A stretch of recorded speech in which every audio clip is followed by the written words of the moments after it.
All right, let's talk about cost per lead.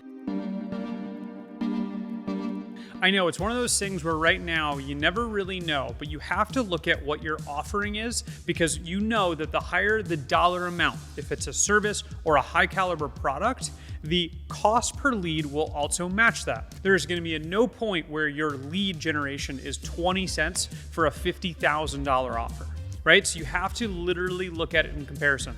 We work with a company that does high manufactured screwdrivers, automated screwdrivers, but their screwdrivers are like $26,000 a pop. I know, $26,000 for a screwdriver, but they also recognize that what they have to put in to generate that uniquely qualified lead is a lot more than just pennies on the dollar in comparison to ad spend, or if they're looking for app downloads. You have to understand where you sit. Step 2 is how the offer happens. Whether or not you're going to direct consumer, if you're looking at affiliate marketing, whatever that is, right? You're looking at YouTube and ad spend and Facebook and ad spend and Google and SEO and all those different things can add up. So the way, if you're selling a high product, what I would look at is everything in the portfolio of what you're doing externally.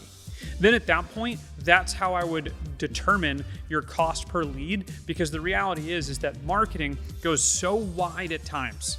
You never know where they're going to come from. Your market could all of a sudden be heavily into Facebook.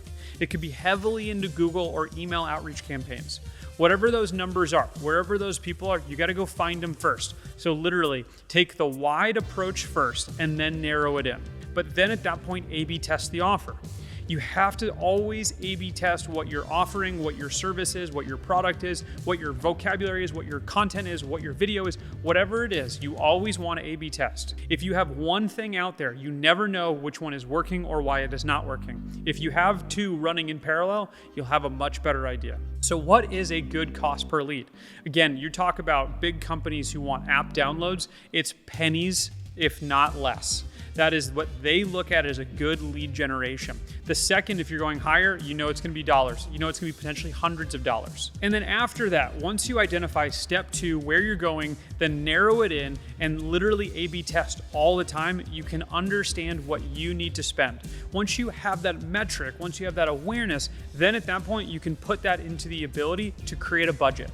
You can put that into the ability to put into your marketing, your sales team, or whatever it is, to then say, hey, this is the number, this is the amount to get a qualified lead for our business. Guys, I hope this helps. I hope you make your business a little more awesome today. And as always, we'll see you tomorrow.